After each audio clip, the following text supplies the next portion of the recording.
Good morning, good afternoon, good evening, wherever you are. Welcome to the Rice and Cannoli podcast. I am Rice, And I'm Cannoli. and in today's episode, we got a big show today for everybody, actually. So we're going to touch on the GTA 6 leaks because there's no way we can't talk about that. We're going to talk about the Suno and BMG partnership that was announced recently. I can't wait, Jim, to hear what your thoughts are there. And this came across the Italian Brainrot. I think it makes sense, right? Our resident Italian should be, weighing in on the Italian Brainrot. Well, let's just make it clear that Italian brain rot is not the dumb stuff that comes out of my Sicilian mouth sometimes. It's an entirely different thing. And we have schools in Kentucky sending home AI school packs that are full of errors. I can't wait to see that. And we have a fun little segment to end things out, which I'll keep as a surprise. So, as always, if you guys like what you see, please like and subscribe. That really helps us out in the algorithm. It doesn't cost you anything, and it really helps boost our profile. And if you're listening on Spotify or Apple Podcasts, make sure you share an episode with a friend, maybe this one. So yeah, with that being said, actually a really quick personal story on my side. Right now, Jim, I am using a old Intel Mac. I decided that I didn't like my laptop very much, so I spilled water all over it. And the lid sensor is no longer kind of sensing stuff properly. Very, very, very frustrating. And because I was planning on waiting for the rumored laptops that are getting refreshed, because it's going to be a whole new design and stuff. I don't care much about the touchscreen stuff because I just hate seeing fingerprints on my screen. I don't know about you. Yeah, I like that. So that was the M1, the one that you spilled water on. The M1 that I spilled water on. So is it completely boned? No, it works. But I'm trying to use it sparingly, because you know how water works with these things. Like it could just get worse and worse and worse. So I'm trying to be as careful with it as possible. I did take it apart. I put it in rice. I know, hilarious. Rice puts his laptop in rice. Hilarious. I get it. I'm just super annoyed because I'm, like 2 months away from these new laptops. And the thing that's super annoying is actually, like, I was like, oh, maybe I'll just buy a used laptop here. Maybe just get another M1, right, for a couple €100 or whatever, right? But Jim, did you know that in the Netherlands we have completely different keyboard configurations? How so? Well, take a look at this. Look at the enter key. I must draw attention to the enter key. What is that? For us, our enter key is basically the length of where the backslash is and the enter, and then the backslash is at the top of the enter key. And it's going like up and around. Like on a lot of keyboards, it's very confusing. Goes down and under. This is going up and around. And I'd be remiss not to call out the delete and the enter are right next to each other, which means you are in danger with every sentence you finish. I will for sure be deleting and accidentally pressing enter when I meant to press delete. So now I'm kind of like, why? Okay, so at least this keyboard is a QWERTY keyboard. Did you know there's like an AZERTY or whatever configuration where it's not even QWERTY? I have heard of that, but I've never seen that. I've never seen. Yeah, so they have that here too. Like they have non-QWERTY keyboards. So like, imagine me trying to find this like a secondhand laptop, and they're all these, like, I know, in my opinion. Okay, this is in my opinion. Don't roast me. goofy keyboard configurations. Hmm. So now it's like, what do I do? So that's why I'm using my old laptop, because I don't want to learn like a new keyboard layout, right? Especially we're both devs, right? Like we're so used to how our keyboards are set up. So yeah, that's it. I throw my laptop out the window if I had that keyboard. Yeah, Like, ain't it's no crazy. way, man. It's crazy. Who thought that was a good design? Bruh. Like, seriously. I don't get it. I just don't get it. Oh The man. enter key So and the delete key. right beside next each to other. each other. Right beside each Right other. next to Yeah. each other. Like, I'm looking at mine right now. So I have just a basic Apple keyboard that is USB. So I don't even have the L looking. I just have the rectangle, but it's in its usual spot. Like a And I regular got the normal backslash, and then NC above keyboard. that, on a hold in the row, is delete. Yeah, it's What the hell? it's very perplexing. So that's a little bit about what happened to good old Rennie here this last week. We might have to do an expose on the backstory behind that design, because that's on these wild. keyboards. Yeah, maybe we Yeah. can do a whole thing on it. Oh man. So let's talk about Grand Theft Auto 6. This is a game Yes. that we've chatted about it very briefly, I think, before, the super version and all that kind of stuff. And this past week has been a incredible time for Grand Theft Auto 6. There have been major leaks. They've been leaking gameplay video throughout the week. Have you seen any of this stuff, Jim? Very little. I mean, it has come across my radar, but I'm not probably super well versed. Other than scrambling right before the show. I do know that GTA 6 feels like it's been in development since like the year 2000. Forever. I'm curious on the motive of said hack, aside from, I mean, there have been game leaks many times over in the industry. But this is like arguably the most prominent one to this point, because I think to help set the context is GTA 5 was, Rockstar's last Grand Theft Auto game, is probably half of the content on YouTube for the past decade. Yeah. It is that big and popular of a game. And so, of course, when GTA 6 came on people's radars, they're like, oh, sign me up. Like, Can't when is wait. it coming out? And it's still not out. So I'm like, well, every single comment section, you'll get someone commenting, we got X before we got GTA 6. It's all like every single comment on every social platform, you will inevitably have one comment that says, oh wow, we got X before GTA 6. So there's a massive hunger for this game. yeah, fill us in. What's the story here? Okay, so there's been a whole bunch of leaks, right? And I think that initially people were like, oh, like, maybe this is AI or something like that. So then the guy or gal, this Cyber Leaks guy, and they spell their name Cyber Leaks, but Leek. Like and the vegetable then or the onion? Yes, exactly. And then in one of the videos, they use their gun to basically write a word, and the bullet holes spelt leak, but with Leek, right? Basically to just kind of prove that, like, hey, this is legit, right? And so there's been tons of videos out there. We're not going to share any of this stuff. Like, we're just going to describe it, because I have a feeling if we share any of these videos, Rockstar will come to our respective homes and probably just shoot us in the face. I imagine it's probably the what's GTA going to Gestapo. happen. Exactly. Take-Two's been going crazy over this, right? Like, so here's this Kotaku article, right? I'll just read a little bit off of it for you here.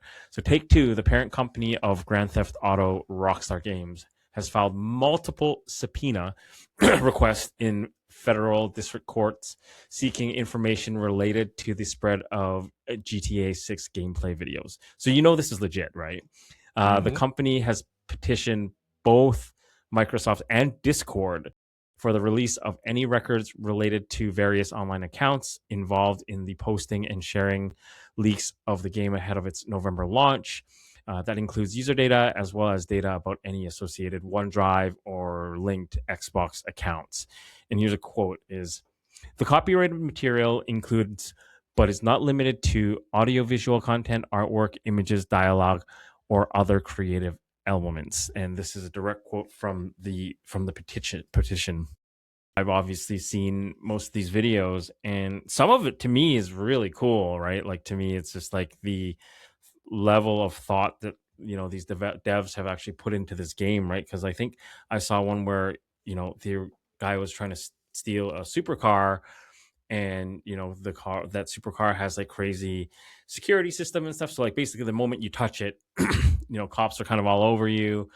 And I think there's even like a element of like you have to fill up the gas and stuff, right, on these cars. I think it's cool. And yeah, it's been a crazy saga, right? So I think the guy is also now kind of posting on X or whatever, like, hey, what do y'all want to see next? And they're collecting crypto for this, right? They're collecting crypto for this. So Of course. the most recent leak was a strip club. So they went into the strip club and all that kind of stuff. So yeah, initial thoughts here. My initial thought is, the strip clubs is where everybody first tries to go in the new GTA game. Of course. So not surprising that that's kind of the next thing teased out here. Yeah, so many thoughts. So has there been a motive? So the rumor is that this person is like, hey, you're really screwing gamers here by essentially releasing a game that has no physical copy, right? Even if you buy a physical copy, it's just the code to download, right? So I think that's like part of it. And basically I think the other thing that's kind of coming up too in some of these, like, these are obviously rumors. I don't know whether this is true or not, but the leaker has said that, hey, stop coming after me, because if you do, I'm actually just going to release this playable build to the world. So it wasn't strictly a case of he's just tired of waiting for them to release the game.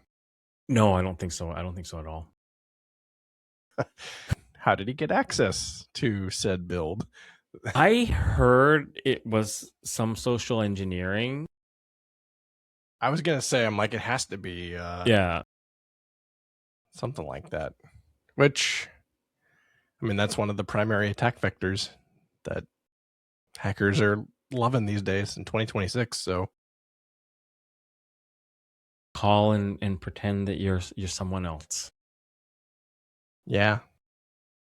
Interesting. And so Luigi Mangione did the same thing to be able to find out where Brian Thompson was, right? He pretended he was a big time investor, and they told him exactly where to find him. Yeah. Man, the world we live in, I swear. This is interesting. This timeline is crazy, Jim. This timeline rather is insane. You know what? Where's your tinfoil hat? It's all because they shut down CERN. Yeah, I was reading some of this stuff. Some people are like, the CERN stuff is hilarious to me because it's like, oh, like time is now moving faster again for some people. It's bananas to me. Or maybe they've consumed too much brain rot themselves. It's very possible. So there's kind of a motive and an attack vector. And then you have Take-Two is basically trying to like put the kibosh on this, right? Rightfully so, right? Like, I mean, because I think the rumor is that they spent $2 billion developing this game. $2 billion. Yeah, like it's a lot of freaking money, dude. Bill with the B. Yeah. Like data center billions. How that's got to be the largest budget in gaming history. I think it must be like it's up there for sure. Whew. I did not know that. Either way, it is a massive budget that they spent on this. Like they spent a ton of money developing this game, right? So I get it. I get why they would be like, "Hey, you got to stop doing this," right? Yeah, well, and you know, it's their IP and it's been stolen, so it is theft, bad. Right? At the end of the day, I think it's I mean, hilarious, no matter, but yeah, it's still wrong. It's tricky because, like, I don't know. I know there's a lot of kind of animosity brewing amongst gamers in the gaming industry, and how, you know, we've talked about this topic in shitification, and it comes in many flavors. I feel like there's been a string of things this summer. So, like, I don't know if you followed the launch of Marvel Tokon. You familiar with that series or that game? Yeah, so I've been meaning to play it because I am a big fan of fighting games. I grew up in the arcades playing Street Fighter 2. Hadouken! Nice. Hell yeah. Me too, man. Yeah, I love the Marvel vs. Capcom series, so I thought it was so good, super interesting that Japan was going to take the reins of a Marvel license. I think that shocked a lot of people. So that game came out this month, August 6th. However, they totally botched the PC launch. So PlayStation 5 working pretty fine. And I guess there was a ton of performance issues right out of the gate that Arc System Works, who's the company behind it, and it just got absolutely slammed in the reviews as a result of that. Wow. And I think they did finally patch it, but it took them like a couple weeks to get around to it. First of all, it's like people couldn't get matches, I think. That's how bad it was. So and the one thing that you would like to be able to do in a fighting game, yeah, you just couldn't do. I think Arc System Works games in general have issues with matchmaking, but this was like a whole different level. And so basically it's Sony, right? And so Sony's involved, and there's the whole physical media thing that people aren't happy about, and now they got this debacle on their hands. And then there was also the Summer's Games Fest that was this summer too. I think it used to be like there used to be like E3. Do you ever watch any of those? Yeah. So then this is kind of, I guess, taking its place, if you want to call it that. Okay. But I guess this year's really a lot of critics online not happy at all. Basically just gone full corporate and just can't correctly basically pander to their audience of gamers. There's just a lot of like, I don't know, disparate categories lumped together and all look the same, and just giant blocks of blah. So no real like original games. Yeah, and just no soul, kind of. Things are just kind of getting churned out. The gaming community is very diverse in their interests. So how do you correctly cater to your audience? To everyone. It's kind of just one giant big corporate slop. I just feel like there's this huge, I don't know, avalanche brewing of just the gaming industry is screwing over its customer base. It's just gotten worse and worse over time. I guess how much of it is just like corporate interests, like perhaps even like private equity firms have bought into these companies or something, and it's just like, hey, you got to just make tons of money. I think it's the higher ups making these decisions, or probably consulting AI. That's the only thing I can think of. Is this a good idea? Yes, of course. Of course, this is a great idea. Just make more slop. Yeah, of course, your fans would like another Dark Souls clone that is 50% as good. Absolutely. This is you are perfectly correct in thinking this way. Yeah, so I don't think it's so much that AI is used in the develop. I mean, maybe it is now. I don't know, because gaming development is also different than like web development. Yes. a lot of the same paradigms don't translate over because performance is critical. And without getting into the weeds, I really think it's more of it's a C-suite problem. Squeeze every single last dollar out of our out of gamers, I guess, as possible.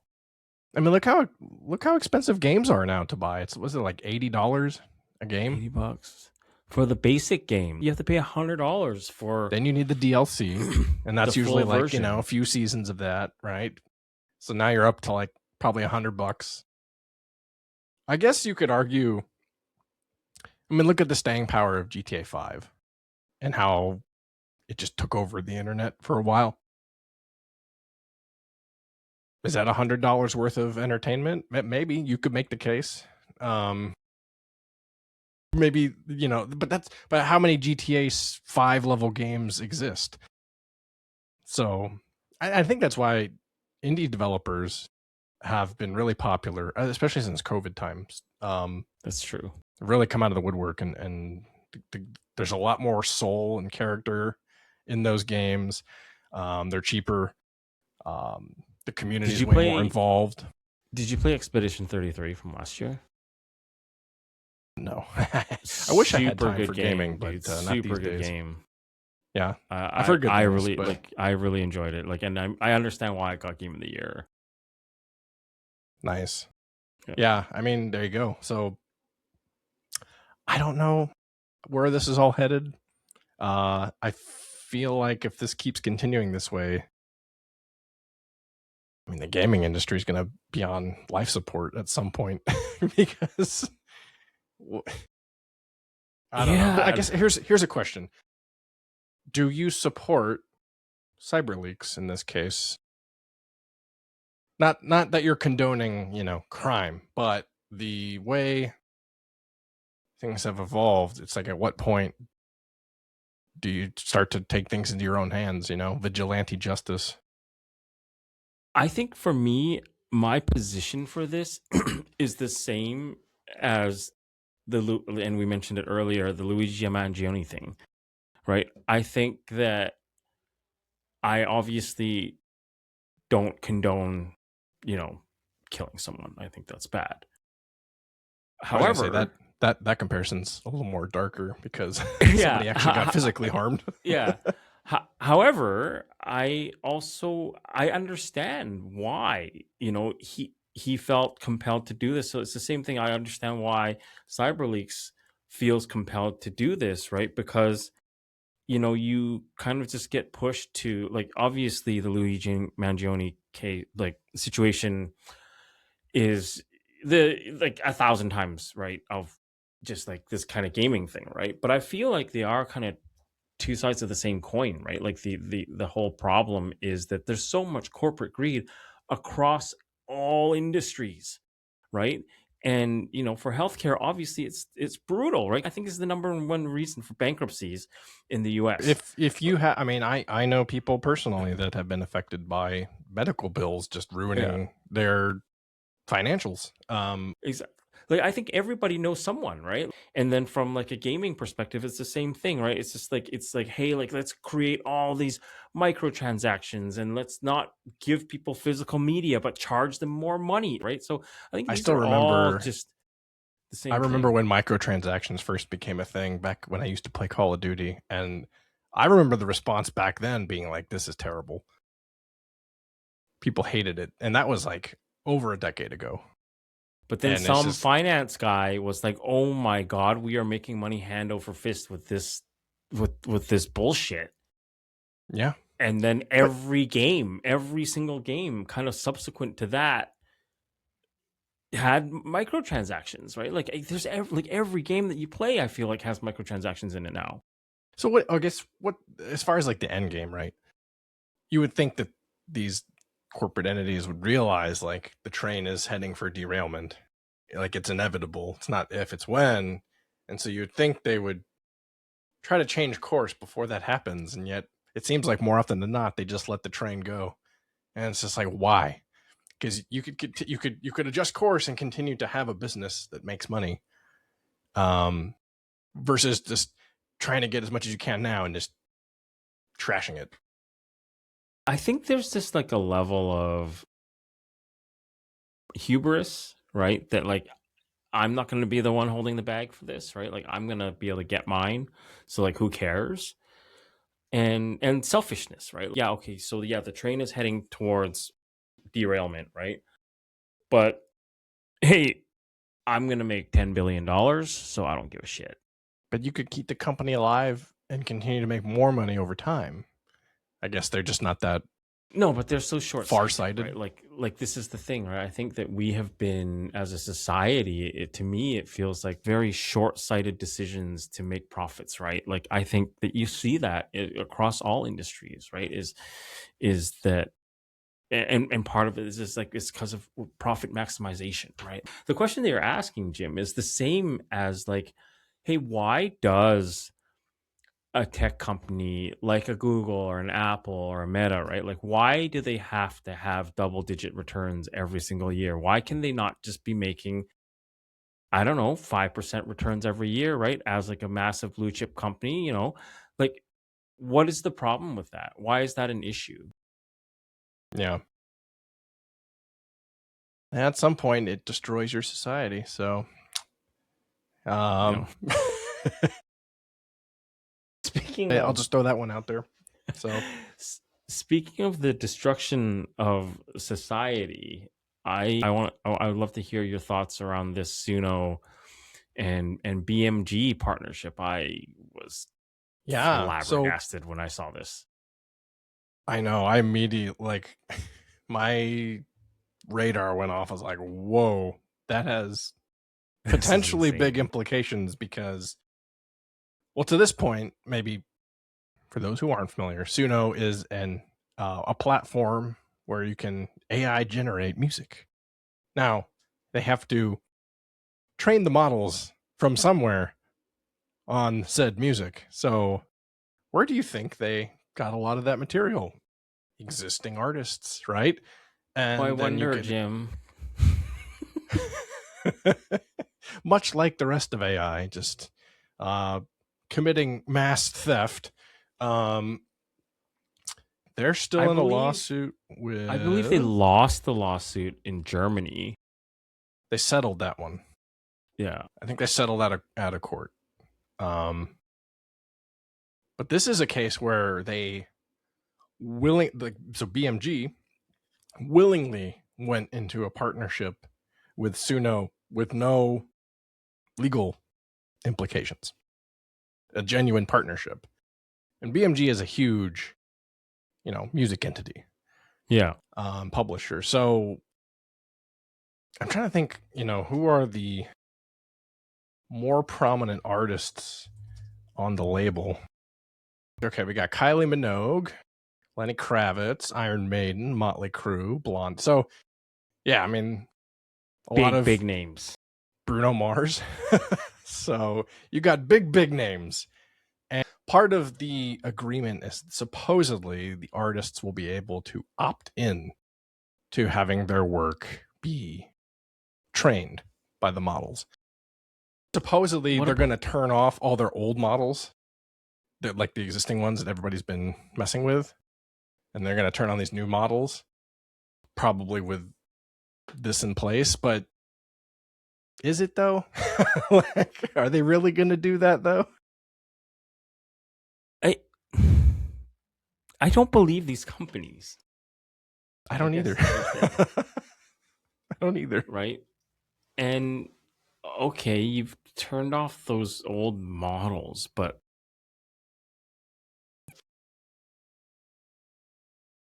your new models, what you're just gonna train it on these approved sources? Supposedly, allegedly.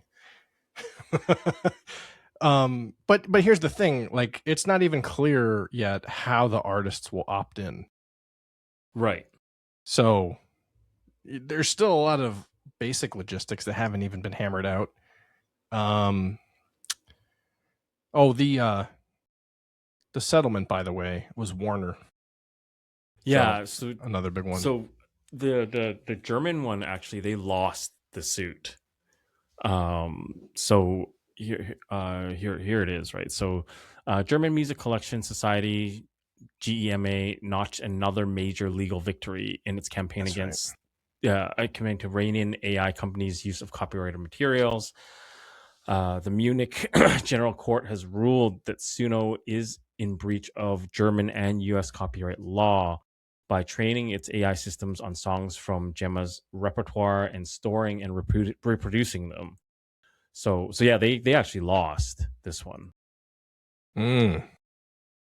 Yeah, I think. I mean, yeah. How would you even train a model if you didn't have something to train it with? And that's naturally going to come from somebody else, and they Yeah, didn't like this. consent to that to begin with. So that's a prime example of ask for forgiveness, not permission, being rewarded here, which Once is kind again. of rampant with companies like this. Now, I will say, I've consumed enough YouTube content where creators are kind of messing around with these music platforms, and Suno is, I think, bar none, the best of the bunch in terms of the quality of the music output that comes out of it. So again, you have to wonder, how is it so good? It's got to be training on the best. Exactly. Okay, so these guys have now taken like this L, right? And I think that Gemma has actually, like, this is not their first lawsuit because they also won, I think, against OpenAI a little while ago as well. So these guys are kind Oh, of yeah. like winning. And like, do you feel like this is the kind of the wedge that will allow other companies to go after them and say, like, yeah, you stole all of our data to train I your text I models? had the I had the opposite reaction when I heard about this deal.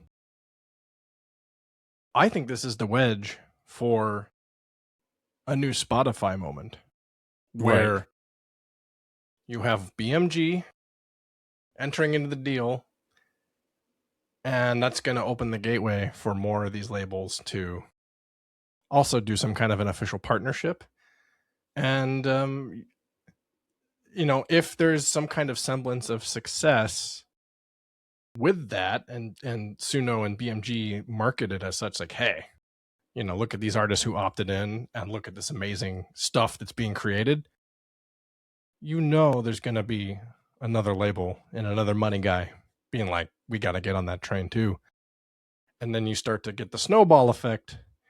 And now you're back to square one, where you're just going to have all these artists' music training their LLMs again. All over again. Except now that there's supposed, paperwork in place. You already have, speaking of It's Spotify happening. Yeah, allows it's happening AI already. content to be on there. I think they are going to roll out something I don't think they that'll just market as allow like, it. this is. I think they push it. I think I Mhm. I have definitely seen playlists of mine that are historically non, because I don't listen to AI music, but then like every so often like a song will come up and I'm like, this sounds like AI, because it's kind of obvious the lyrics or whatever sound very much like AI. Like, I think Spotify's sneaking that stuff in. So what gives it away to you when you're listening that's like, oh, this kind of sounds like AI? Lyrics are really stupid. Yeah, but there's It's a lot like, of really stupid lyrics and a lot of songs that are yeah, pretty, but it's like, audio wise, I can kind of tell because there's kind of a tinny almost yes, like the sound is quality weird. to the Yeah. lyrics. Like it's capped and it can't like have the depth and volume of Range. sound. Yeah, the range. Um, Now that being said, so there's a couple other pieces of news that go along with this for Suno. So Yeah. on August 10th, they announced that free users will get up to 7 lifetime trial downloads. Pro subscribers get 20 a month, and Premier subscribers get 60 a month.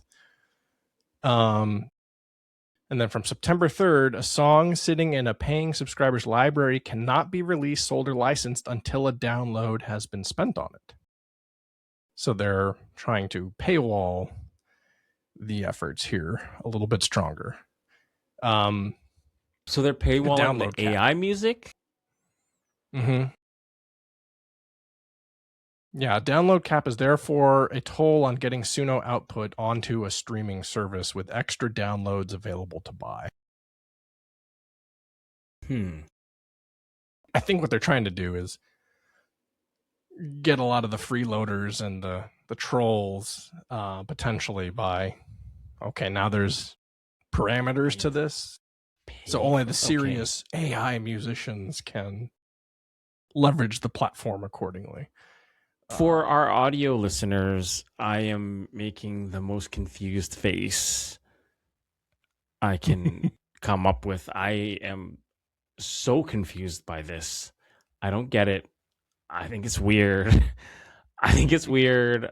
I just think that, like, guys, why do we need this? Ooh, so remember how we talked about watermarking with Claude? Well, I guess they're also looking at a watermark system. And that's probably how Spotify and these other platforms will be able to identify that. So I guess it's up to the people to determine that they still prefer human-made music. Because here's the thing.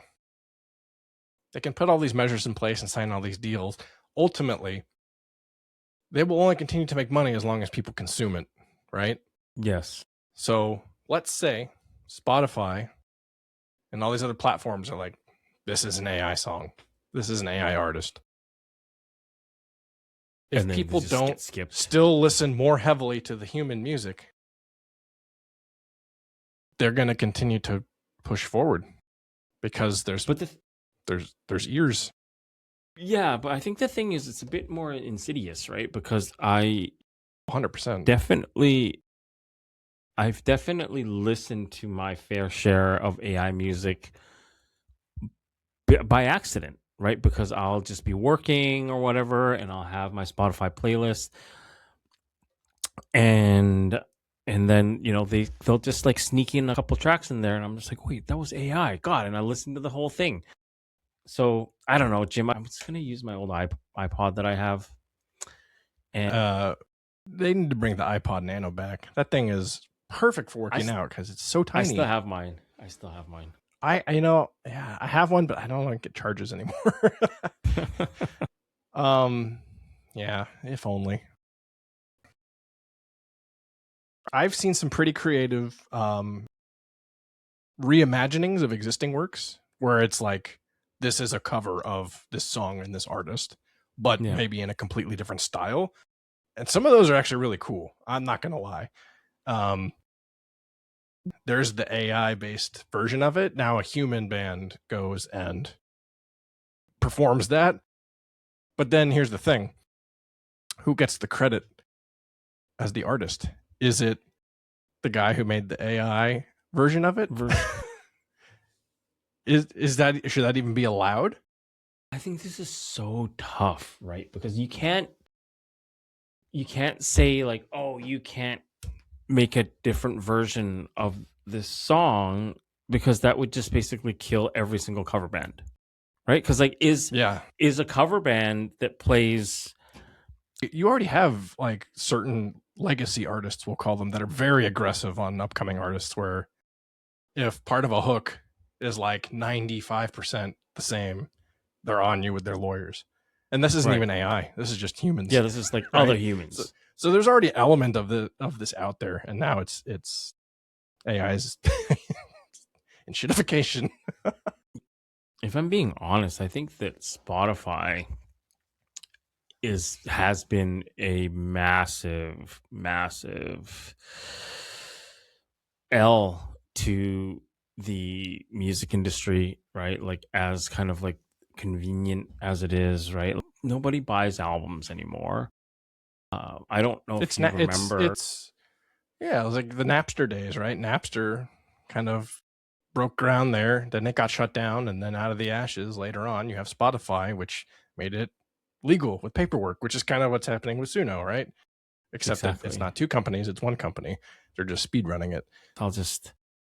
I'll watch how this one plays out, Jim. I'm sad for the artists, actually, because I think they're the ones that are going to suffer the most from just being able to make a living making music. Well, if you can't make a living from music, maybe you can make a living from brain rot. Yeah, let's talk about Italian brain rot. I've been waiting for this. Because this is, first of all, do you know what Italian brain rot is? Have you ever heard of that? Please educate me. So, Italian brain rot kind of came onto the internet in the beginning of 2025. And so the memes are weird AI generated characters with faux Italian sounding names. A cow with the body of the planet Saturn and large human feet is known as La Vaca Saturno Saturnita. While a frothy coffee in a tutu is called Ballerina Cappuccina. Amazing. All right. Initial thoughts. Okay, quick question. Just saying those out loud, I feel like my brain is rotting. Quick question. Mm-hmm. Are the creators of this stuff actually Italian? I don't. Well, there is one in the story I'm gonna share here in a second that is Indonesian. There is zero connection to the country of Italy or anybody there. I don't know if one guy made all of these different characters or like there are different people that made the different Groups. ones. Yeah, but somebody made a video game called Steal a Brainrot by Do Big Studios that launched last year, shortly after Brainrots took the youth internet by storm. And the only reason I know anything about this is because YouTube is in our household and I've got kids. I always have to keep an eye on content and make sure that certain things aren't getting on screen to their eyes. And being a responsible dad, I kind of have to know about this stuff. Yeah. Granted, they're kind of silly looking characters. There's nothing like X-rated or anything, but at the same time, it's like, this is stupid. Yeah. So, yeah, regardless of what the game is about, it's one of the top games on online gaming platform Roblox. Now, we all know a lot of kids play Roblox, so the distribution factor is large. And hundreds of thousands of players logging on at any moment to steal each other's characters. So after it reached the top of the charts, Sam Brachta, he is the creator of the game and the owner of the studio, received a letter from a French company called Momentum Lab asking the company to enter into licensing negotiations for one of the characters in the game, Tung Tung Sahur. Now, who is Tung Tung Sahur? Names. First of all, that doesn't sound Italian whatsoever. But it's among the biggest characters in the Italian Brainrot universe. He looks like a wooden stick with a face, human feet, and human arms, and is holding a baseball bat. Boy. Yeah, I'm looking at Tung Tung Sahur right now. It's stupid, right? Like, it's not particularly bad. It's just dumb. And I think that's the whole point of these. Yeah, it's one of those, like, it's so stupid, it's good. Yeah, and so basically, yeah, that's like they want to make sure that the guy that created this meme character gets his due. Okay. And so Momentum Lab, the company representing the creators of several characters that appear in Steal a Brainrot, our position has always been that if these characters become global entertainment franchises, the original creators should be part of that success. Which, I mean, we were just talking about this, right? As the artist here, but hold your horses, because according to court records, Tung Tung Sahur's creator is a young Indonesian man named Fernanda Bagas Indrastata, who goes by the online name Noxa. And he made the character in 15 minutes using just 7 prompts with an AI image generator. Oh, God. We are not ready for this. So, kind of like what I was saying a minute ago about who gets the credit Is it the guy that is using AI to make a song, but then that was trained off of other artists' work, so frankly, they should be the ones credited? And you got something kind of similar here, only far more stupid.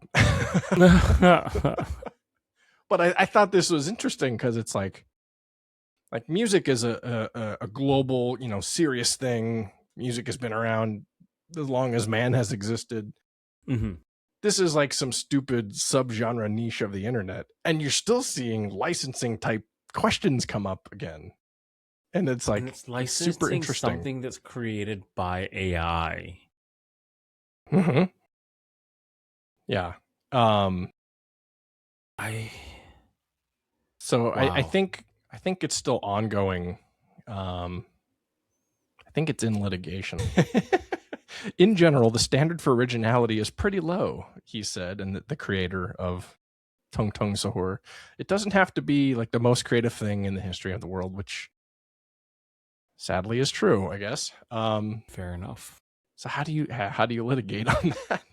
So I thought this was kind of a very similar theme to the music. And is this considered like an original work now? Right? This, I think like it's the same thing as the music, right? Like if you created some song with AI. I mean, it's an original idea, I suppose, but the parts that were added to make the whole idea probably came from somewhere else. Right. Where do you draw the line? Yeah, like this is so tricky, right? Because the famous Daft Punk song "One More Time," right? Mm-hmm. Yeah. You know how that was created, right? That song. Fill me in. So they took 3 little bits of this original song that was called "More Spell on You." I think this was in the 1970s, and now they took 3 pieces of this. Mm-hmm.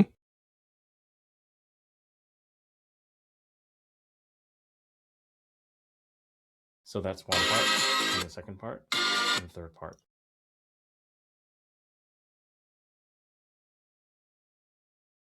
Okay. All right. I can see how they massage that into the final.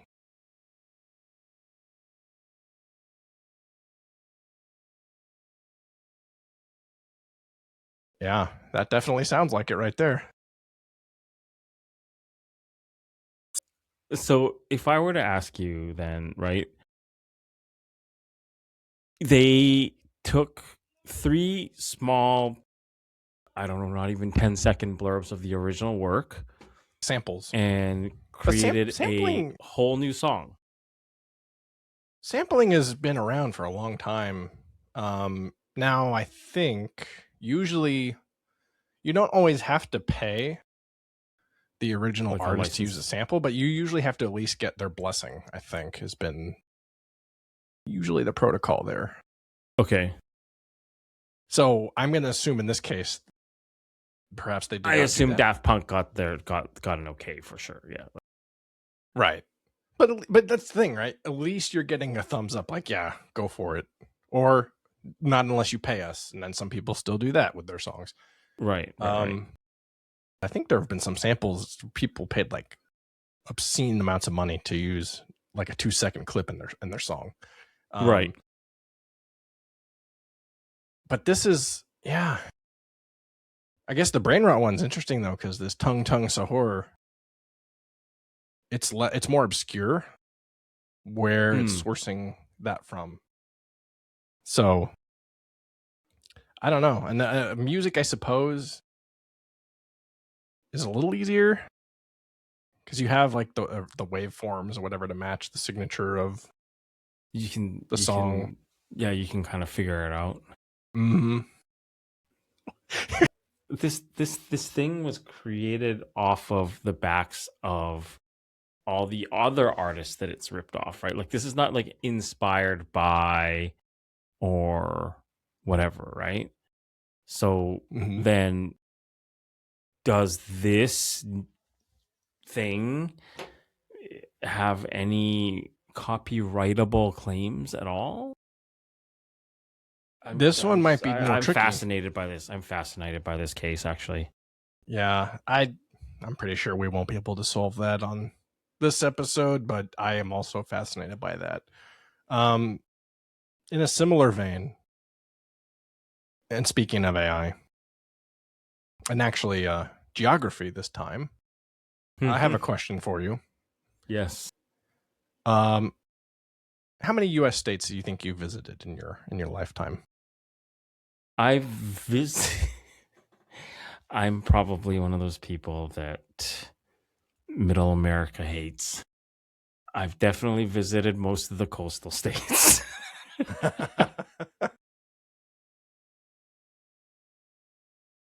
You're not showing any love, huh? Oh, brother, this guy stinks!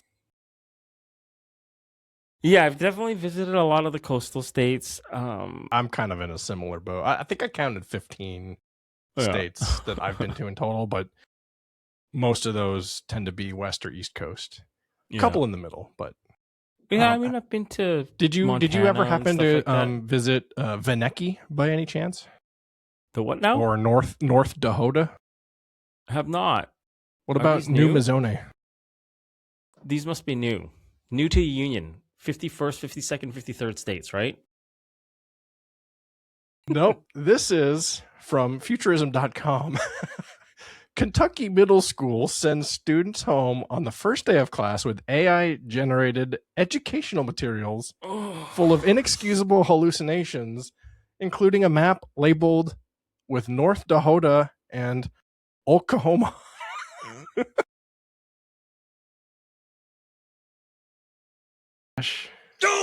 Like, now we've got Brainrot in our schools, apparently. So this was, I think, a magnet school somewhere in Kentucky, a middle school. And basically students brought home these packets that had this AI generated material. And I saw a news clip of this and I was laughing and crying because God, are we getting stupid as a country? The kid gets in the car and is like, "Mom, did you know we live in Veneki?" What the hell's Veneki? It's Kentucky, because that's what the AI generated on the map. Like, are you kidding me? I think this is pretty emblematic of why we shouldn't be cutting the funding of schools, right? Well, because I feel like this is part of... Yes, but at the same time, why is somebody not double checking? Maps are everywhere, man. Like, it's why so are you easy to find. Why are you using AI to generate it anyways? Exactly. You could Google search and there's plenty of images. You could just literally copy and paste that image. Why do you need AI to generate a brand new map of the United States? I don't understand. Just go to Google Maps. Exactly. Like, Brainrot. Whoever runs a school, Brainrot. But not even the... Okay, so let's just say... Let's be very charitable here, right? And say like, oh, there was a valid reason for us to generate this map because, I don't know, maybe the exercises or whatever, right? I'm assuming it's more than one teacher didn't double check this and be like, oh, hey, this is weird. In this particular story, I think it was just one class where this happened. Now, that's not to say that there aren't other teachers also using AI. But like, this was just stupid. This is pretty outrageous. It takes 2 seconds to even look at your AI generated map and be like, oh, that ain't right. Yeah. I mean, especially because you're in Kentucky. Or Veneki, I guess. Veneki. Jesus Christ, dude. Oh my God. I mean, I've got kids in school. Now I'm like, now I have to worry about this potentially being a thing. Great. Like, parents already have a hard enough job in the digital age. Now we have to be on the lookout for AI slop on our kids' homework and assignments and everything. Dude, this is this like in all honesty, this is why China is going to just dominate us, right? Because I don't know if you know this, in China during the exam times, they turn off all AI tools. Good. Just, Good for them. like they just turn them all off. Yeah. I understand, like, going to your point about budget cuts. It's like teachers are they're more stressed than ever. They're scrambling both from a time and a resources standpoint. So maybe we'll use a little AI to help kind of organize things. Yeah. And it's questionable whether that should be done or not, but at least it's understandable. Outrageous. I feel like that educator should be fired. From what I understand, the principal basically just told the staff, like, just hurry up and rip out the 17 pages of AI slop before you send the packets home with kids. And then I think they were trying to basically play quiet as far as giving a public statement. There was no, like, a formal apology of any kind. We'll just if I was a parent, I would be, I want that entire faculty gone. No way. Unbelievable. That is No way. unbelievable, dude. It's really bad out there right now. Oh, man. So maybe Sam Honestly, Altman's right. Maybe we do need to curb development. We are not ready for this. We are not ready for this at all. Like, society at large is just not ready. We're not capable of handling this, having this tech. Yeah. I mean, I guess this tech I feel is different than past innovations because it's so broad reaching and it's so easily accessible to everybody. And it's so convincing that it's doing the right things.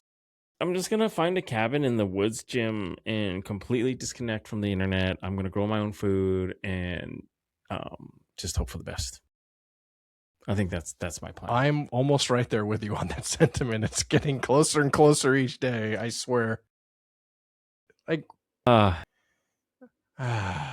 well, maybe to end on a little more positive note, I think there's something comical that we can share with y'all. Yeah, so this is a pretty recent ad by Jason Kelce in collaboration with Liquid Death and Garage Beer.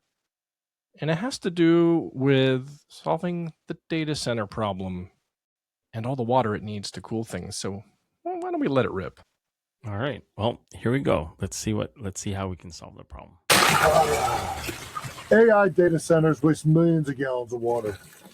That's why Liquid Death and Garage Beer have decided to team up. We want your pee to cool these data centers. We want your pee. Please give us your pee. Let's pee on computers together. Cause we need lots of pee. Endless gallons of pee.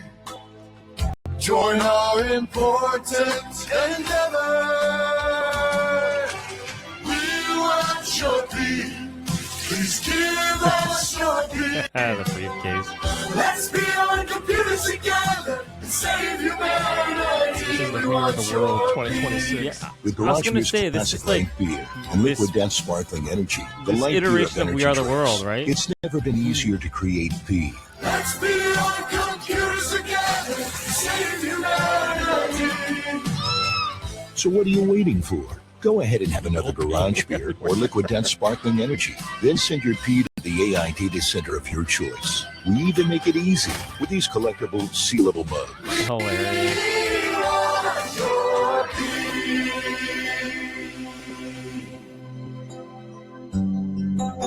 That was a banger. Give us your pee.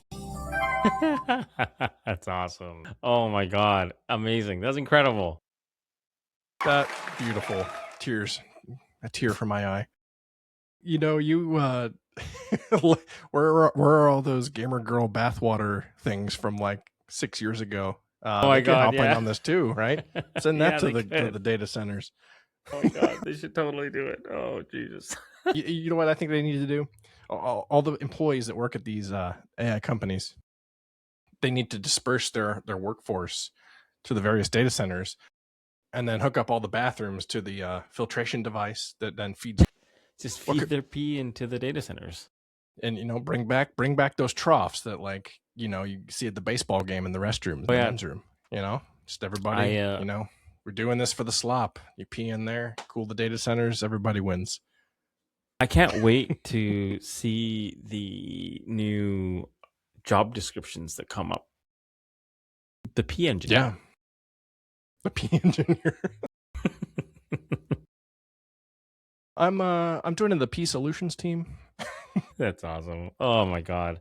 And for reference, by the way, people, this is a satire that they're not actually rolling out a program for doing that, but wouldn't that be funny? I think there would be a lot of people that would get behind this, if I'm being honest. Like the amount of negativity that we see when it comes to these data centers.